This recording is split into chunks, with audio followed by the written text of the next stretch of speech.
Hello there. The truth about the Israeli-Hamas conflict is far more complex than any of us can understand, but I can barely speak. So I'm going to hand you over to Richard in what should have been the first of our new joint Sunday shows.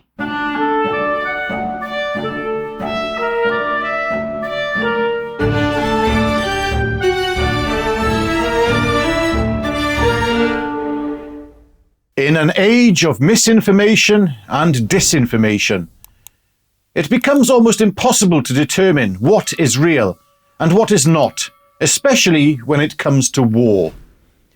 Under such circumstances, you have to look at who benefits and who loses in order to shed some light on the truth of any significant global event. Those of us that look in detail into world events can unfortunately see false flag events where there are none, or fall under the spell of controlled opposition.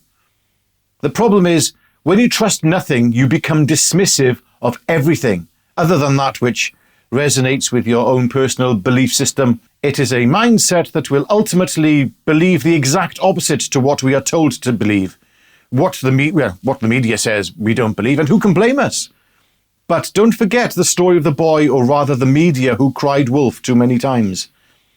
That when the wolf did eventually arrive, nobody believed it was there. Recently, I have read comments on social media saying that Israel is orchestrating this entire war with Hamas and the whole thing is a false flag event and part of some Zionist plot. Really?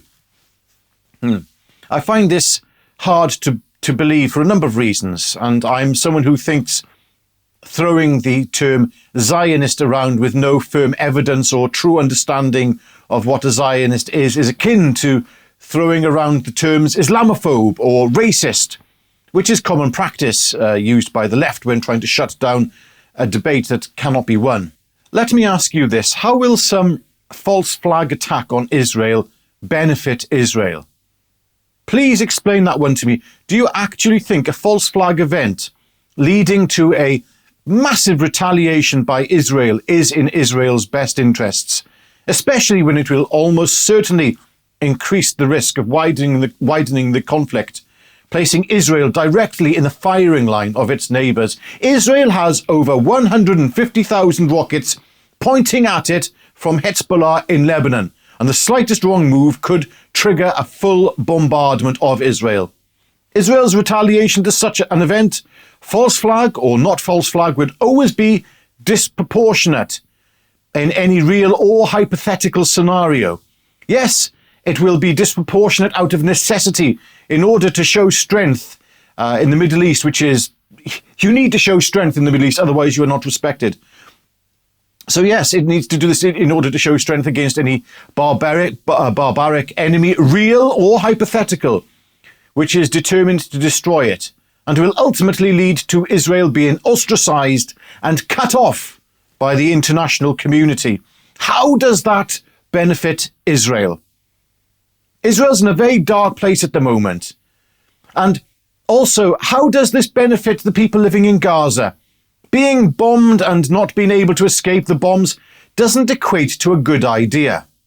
Yes, it does benefit Hamas, and it does benefit outside interests, both regional and farther afield, in ideological, religious and monetary terms, in what is both a proxy war and a localized war that is about to break out into a region, an entire region. And of course, it benefits the very wealthy, as I said, the very wealthy leadership in Hamas.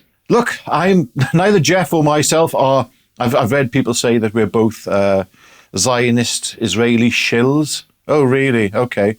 Well, I really don't think they're paying us enough, because I'm on less than minimum wage doing this right now. Anyway, please think this through, especially at a time when the US administration is less than favourable towards Israel, with token support under the Joe Biden, the child warrior. Whilst he is sending Hamas's backers, Iran, billions of dollars. Hamas say that Iran is backing them. We know this. Hamas are not denying that Iran is backing them. And Iran is saying, well done. Anyway, we can talk all day about who is behind Hamas and who created these fanatical groups in the Middle East. It doesn't matter. But the fact that Hamas does not want peace with Israel does matter.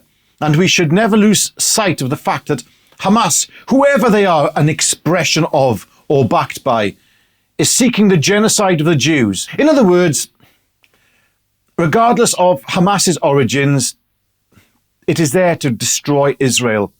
I have read some people say that Mossad and the CIA created Hamas. Well, if you follow that logic, it means that he created something that will ultimately destroy the state of Israel, or has the potential to destroy the state of Israel by putting it into conflict with its neighbours. The attack was arranged by Mossad, and it's just an excuse for Israel to go in and take Gaza, I hear some of you cry.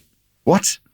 In 2005, after a 2-year withdrawal, Israel surrendered Gaza to the Palestinians in order for them to be self-governing in a bid for peace, which was never honoured by the Palestinian authorities.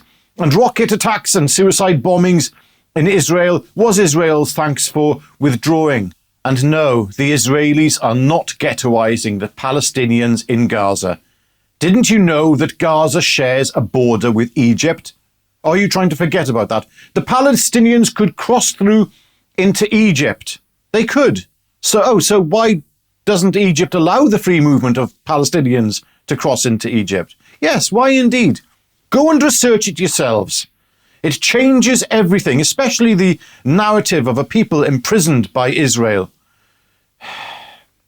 People need historical context as well, and not the context of the anti-Semitic left-wing propaganda machine that has unfortunately seeped into the minds of free-thinking people.